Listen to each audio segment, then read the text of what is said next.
Hello friends, welcome to our YouTube channel. आज का जो हमारा टॉपिक है वो है principles of scientific management by F W Taylor. So आप लोगों ने मैनेजमेंट का नाम तो काफ़ी सुना होगा कि मैनेजमेंट क्या होता है। बहुत बार आप यूज़ भी करते हैं डेली लाइफ के अंदर कि what is management. So management का मतलब ये होता है कि कोई भी चीज़ें यदि सिस्टमैटिक चल रही हैं और एकदम अच्छे फ्लो में चल रही है, मीन्स वहाँ का मैनेजमेंट है वो बहुत अच्छा है। चाहे वो स्कूल हो, चाहे कोई ऑर्गेनाइजेशन हो, कोई इंडस्ट्री हो या कोई भी चीज़ हो, यदि वहाँ का जो एडमिनिस्ट्रेशन है, मैनेजमेंट है, बहुत अच्छा है, मीन्स जो प्रॉपरली काम करते हैं, तो वहाँ की चीज़ें सब कुछ स्मूथ होंगी। सो उसको बोलते हैं हम मैनेजमेंट।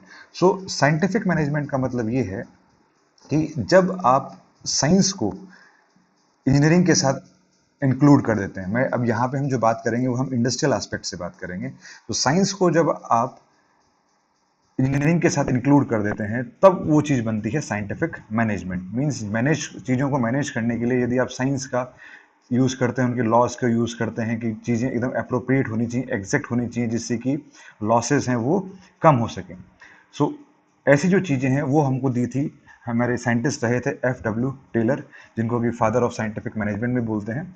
उन्होंने ये कुछ रूल्स दिए थे साइंटिफिक मैनेजमेंट के, जिसको हम टेलरिज्म भी बोलते हैं। So will talk about it today. So सबसे पहले हम ये जानना चाहेंगे कि मैनेजमेंट होता क्या है। So management is essential for an organised life and necessary to run all types of management. Good management is the backbone of successful organisation. Means यदि आपका जो बैकबोन मैनेजमेंट है वो बहुत स्ट्रांग है, तो आपका जो इंडस्ट्री है या जो ऑर्गेनाइजेशन है, स्कूल कॉलेज वॉट जो भी है, यदि आपका जो मैनेजमेंट बहुत स्ट्रांग है, तो आपका ऑर्गेनाइजेशन है वो सक्सेसफुली रन करेगा। मीन्स ये एक तरह की बैकबोन है। यदि आपका मैनेजमेंट अच्छा नहीं है, तो वो इंस्टीट्यूट या फिर वो ऑर्गेनाइजेशन अच्छे से रन नहीं कर सकता। So managing life means getting things done to achieve life objective, and managing an organisation means getting things done with and through the other people to achieve its objective. Means management का मतलब है कि आप उन चीज़ों को, जो आपके टारगेट्स हैं, उनको आप टाइमली अचीव कर लें। इट मीन्स जो मैनेजमेंट है आपका वो बहुत स्ट्रांग है। ठीक है, जैसे जैसे कि आपके कुछ लाइफ के ऑब्जेक्टिव्स भी होते हैं, और हर इंडस्ट्रीज़ के भी कुछ ना कुछ ऑब्जेक्टिव होते हैं। स्कूल कॉलेजेस के ऑब्जेक्टिव्स होते हैं कि भाई बच्चों की, स्कूल कॉलेजेस की बात करें तो ये होता है कि बच्चों के मैक्सिमम से मैक्सिमम क्लासेस लगे और रिजल्ट बहुत से अच्छा रहे। इंडस्ट्रियल एस्पेक्ट में बात करें तो हमारा वहाँ पे टारगेट यही रहता है कि जो प्रोडक्शन है, प्रोडक्टिविटी है, वो आपकी इंक्रीज होनी चाहिए। Productivity must increase. सो यदि आपका मैनेजमेंट अच्छा है, तो आप इस चीज़ के लिए काम कर सकते हैं।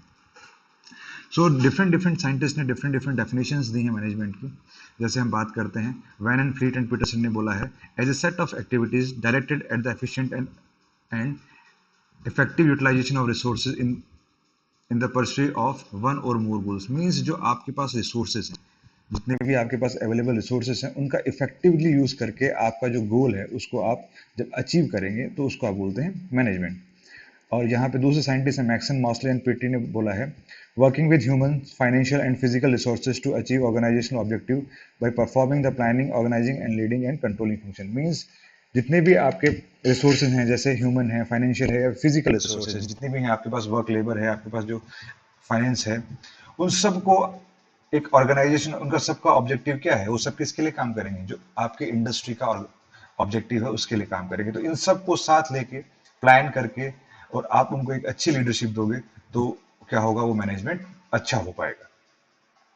सो अब बात करते हैं कि साइंटिफिक मैनेजमेंट क्या होता है। What is the definition of scientific management. So जो साइंटिफिक मैनेजमेंट की डेफिनेशन दी थी, वो हमें दी थी F W Taylor, Frederick Taylor ने। So Frederick-Taylor theory is a theory of management. It synthesizes and analyzes workflows.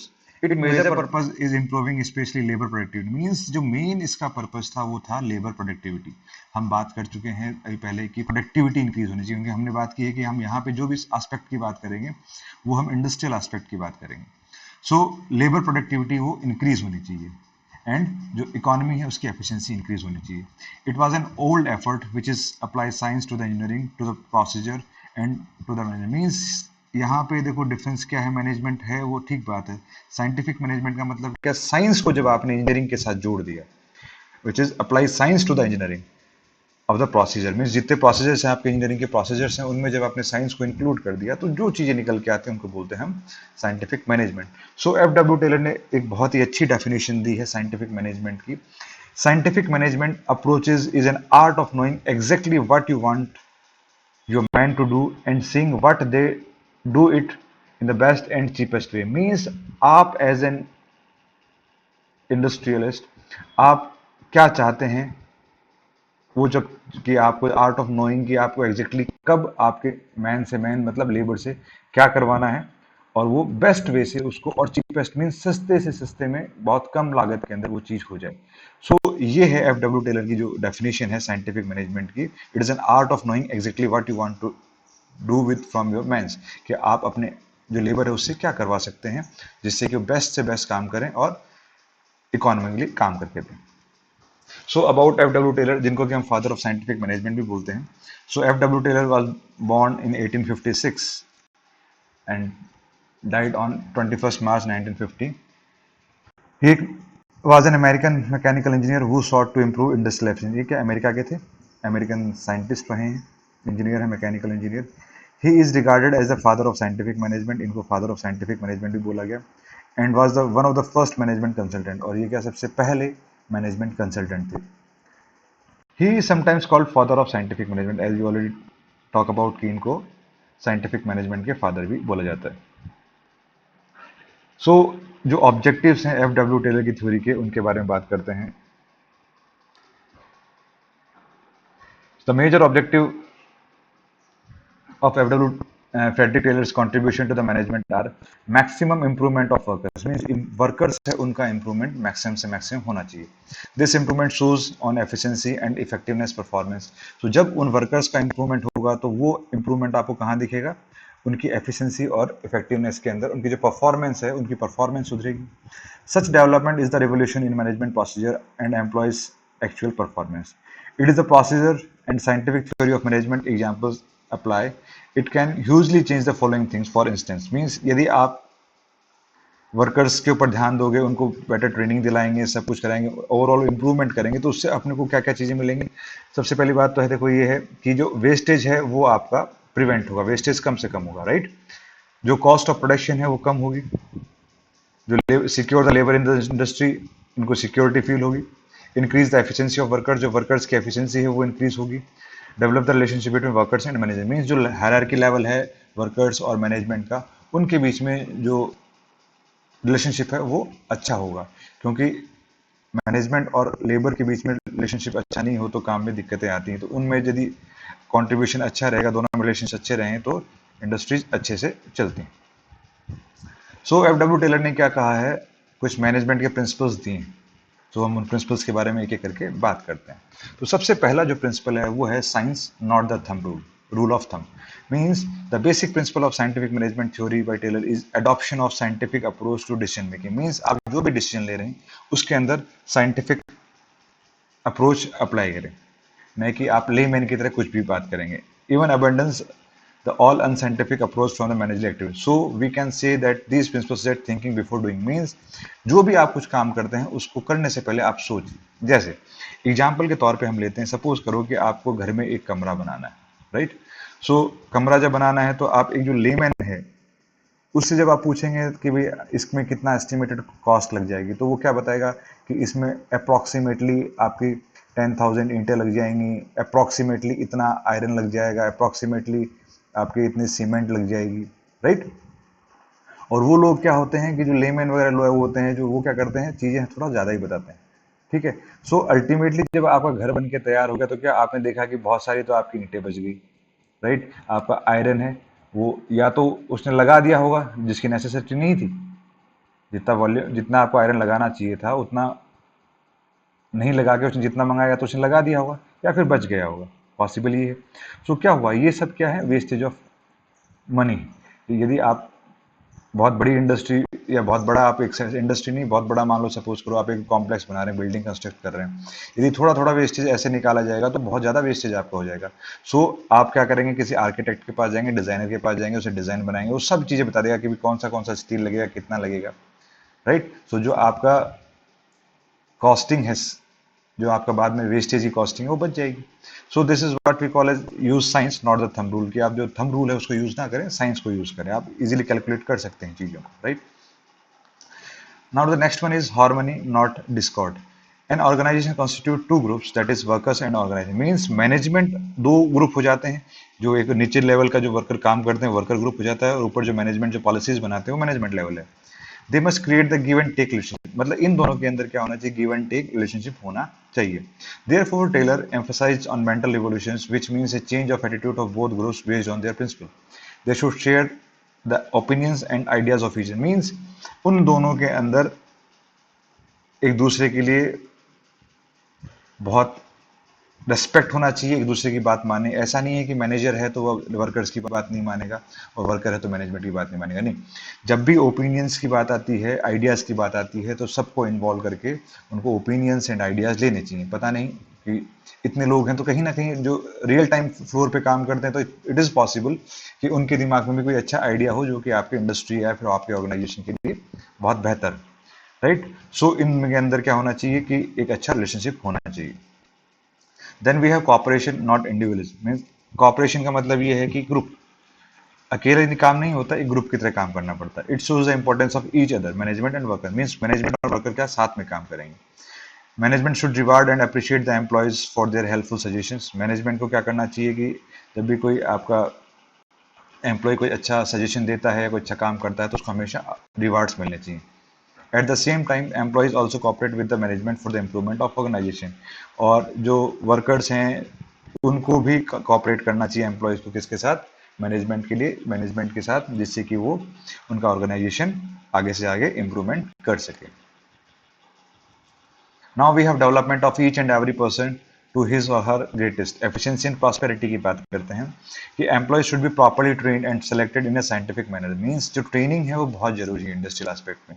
सो जो वर्कर हैं उनको बहुत बेहतर और साइंटिफिक तरीके से चूज करके किसको कौन सी ट्रेनिंग देनी, मींस जिसमें उसका इंटरेस्ट है और जिसमें उसकी स्किल्स अच्छी हैं उसको उसकी ट्रेनिंग देनी चाहिए, जिससे कि वो अपने काम में बहुत एक्सपर्टाइज ला सके। And it is essential for each organization.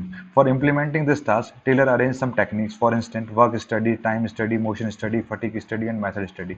ये बहुत सारी स्टडीज हैं जो हम इंडस्ट्रियल इंजीनियरिंग में पढ़ते हैं कि जब वर्कर काम करता है तो उसकी एफिशिएंसी चेक करने के लिए वर्क स्टडी करते हैं, टाइम चेक करने टाइम स्टडी करते हैं, उसको फटीक तो नहीं हो रहा है, फटीक स्टडी, मोशन स्टडी। तो इन सारी चीज़ें टेस्ट उस पर किए जाते हैं कि उसको एनालाइज किया जाता है, उसके अकॉर्डिंग फिर चीज़ों को हम चेंज करते हैं, तो जिससे क्या है कि उसकी एफिशिएंसी है वो थोड़ी इंक्रीज हो सके। जब उसकी एफिशिएंसी इंक्रीज होगी तो क्या होगी, प्रोडक्टिविटी इंक्रीज होगी, और अल्टीमेटली जो बेनिफिट होगा वो किसको होगा, इंडस्ट्री को होगा। जब इंडस्ट्री को बेनिफिट होगा तो वो डेफिनेटली आपको रिवार्ड्स देंगे। सो इंडस्ट्री के बेनिफिट में ही आपका बेनिफिट है। Now we have the maximum not restricted output. So maximum productivity is the basic purpose of an organization. In this case, Taylor has emphasized the production of maximum in his principle. Means obvious सी बात है, कोई भी institution है या फिर कोई भी organisation, कोई भी इंडस्ट्री है, सारे क्या इसी चीज़ पे काम करते हैं कि जिनकी प्रोडक्टिविटी हो मैक्सिमम से मैक्सिमम होनी चाहिए। सो प्रोडक्शन मैक्सिमाइजेशन पे उन्होंने टेलर ने काम किया। सो ये कुछ प्रिंसिपल्स थे आपके एफ.डब्ल्यू. टेलर के। सो अब हम बात करते हैं कि उनकी जो अप्रोच थी, functions of scientific management approach, वो क्या थी। फ्रॉम टेलर्स का मतलब क्या है, जो एफ.डब्ल्यू. टेलर के प्रिंसिपल्स हैं उनकी बात कर रहे हैं। We can find some significant functions. These functions helps positively the administrator in their organization leading such means ये जो functions हैं ये किसे आपके जो ऑर्गेनाइजेशन उनको बहुत हेल्प करते हैं। सपोज कैसे, according to the skills and ability an employee must be selected, कि जैसे मैंने बताया था कि आपको एम्प्लॉय की एबिलिटी और उसके इंटरेस्ट के अकॉर्डिंग उसको सिलेक्ट करना चाहिए, right. Next one is incentives and wages have to install for enhancing their output and encouraging them. Means as we all know money is the biggest motivator, like तो हमें क्या है कि labour के लिए, वर्कर्स के लिए एक इंसेंटिव प्लान्स बनाने चाहिए, वेजेस एंड इंसेंटिव प्लान्स बनाने चाहिए कि यदि कंपनी का प्रोडक्शन इतने परसेंट से ऊपर इंक्रीज होता है तो आपको इतना परसेंट बोनस मिलेगा। इससे क्या होगा कि वर्कर है वो मन लगाए काम करेगा, अपनी प्रोडक्टिविटी मैक्सिमम से मैक्सिमम करेगा। क्यों, इसी से जब प्रोडक्टिविटी इंक्रीज करेगा तो उसको भी कुछ बेनिफिट है और उसी से इंडस्ट्री को भी कुछ बेनिफिट है, राइट। देन वी हैव, और मोटिवेटेड भी रहते हैं इससे। Implemented those methods which are based on scientific task, तो जो साइंटिफिक टास्क के अकॉर्डिंग मेथड्स हैं उनको इम्प्लीमेंट करना चाहिए। केयरफुली ऑब्जर्व और irritating interruptions when plan runs, फिर जो भी ऑब्जर्वेशंस मतलब जो भी बीच में रुकावटें आती हैं उनको धीरे धीरे शॉर्ट आउट करना चाहिए। In an organisation leadership should develop and standard, so वहाँ पे क्या होना चाहिए, लीडरशिप भी अच्छी होनी चाहिए। So these are the features of Frederick Taylor theory, ये कुछ एफ डब्ल्यू टेलर की थ्योरी के कुछ फीचर्स हैं। तो इसमें कुछ इंपॉर्टेंट फीचर्स हैं जिसके हम बारे में बात करते हैं। सबसे पहला है वो है यूनिवर्सल, कि इसके जो प्रिंसिपल्स हैं वो यूनिवर्सली एक्सेप्टेड हैं। Its principle are applicable to all kinds of organisation, जैसे हम बात करें स्कूल कॉलेज कुछ भी हो, बिजनेस नॉन बिजनेस सब जगह लेवल पे मैनेजमेंट है accepted है। Then we have flexibility. Here available some flexible features, for example, dynamic guidelines, non-static rules, sufficient room for managerial discretion, modification and improvement. Means flexibility है कि आप थोड़े बहुत उनको change कर सकते हैं। Cause and effect relationship है, it indicates what will be the result of particular actions, कि आप कोई particular action लेते हैं तो उसका result क्या होगा। Then we have aims at influence human behavior. Human behaviour is not simple and predictable, जो ह्यूमन बिहेवियर है वो सिंपल प्रिडिक्टेबल नहीं है। क्यों? क्योंकि बहुत सारे लोग होते हैं, सबके अलग थिंकिंग है, सबके अलग मेंटलिटी है, सबके अलग अलग कंडीशन है, लिविंग स्टाइल्स अलग हैं। सो उनके बिहेवियर्स को स्टडी करना बहुत बड़ी बात है। It always try to deal with human behaviour और so that employee can able to give their best result. So उनको यदि आप मैनेज कर लेंगे तो आपको बेस्ट रिजल्ट मिलेंगे। Then we have the equal importance, means आपको जितने भी एम्प्लॉयज हैं सबको इंपॉर्टेंस देनी चाहिए। ऐसे नहीं आप कुछ पर्टिकुलर एम्प्लॉयज को इंपॉर्टेंस देने से क्या होगा कि जो दूसरे एम्प्लॉयज हैं उनके अंदर एक नेगेटिव मैसेज जाता है। Then we have scientific selection, training and development of workers. Workers को आप साइंटिफिक ढंग से सेलेक्ट करें। साइंटिफिक ढंग से का मतलब ये है कि उनके इंटरेस्ट के अकॉर्डिंग उनको सेलेक्ट किया जाए और उन्हें ट्रेनिंग दी जाए। Then we have equal division of responsibility between management and workers, means जो रेस्पॉन्सिबिलिटीज हैं वो आपकी डिस्ट्रीब्यूट हो जानी चाहिए मैनेजमेंट और वर्कर्स के बीच में, बार बार इंटरप्शन नहीं होना चाहिए, right. So we have some study techniques जो कि एफ डब्ल्यू टेलर ने साइंटिफिक मैनेजमेंट के लिए यूज़ की थी। जैसे है आपकी work study, time study, motion study, fatigue study, development of functional foremanship, standardisation of tools and equipment, मतलब कोई भी काम करते हैं तो उसके लिए टूल्स एंड इक्विपमेंट कौन से चाहिए। और सबसे बड़ी बात है कि यदि एक लेबर के पास टूल्स एंड इक्विपमेंट प्रॉपर नहीं होंगे सो वो काम नहीं कर सकता। सो इट्स बेटर कि जिस काम के लिए उसे चुना जा रहा है उसको प्रॉपर तरीके से करने के लिए उसे जो रिलेटेड टूल्स हैं वो बेस्ट कंडीशन में और बेस्ट से बेस्ट प्रोवाइड करवाने चाहिए। Scientific selection, placement and trainings, introducing costing system and mental evolution, से ये कुछ एक टेक्निक्स हैं जो इन्होंने यूज की थी। सो this is all about scientific management. Thank you, hope you enjoyed the lecture. जय हिंद, जय भारत।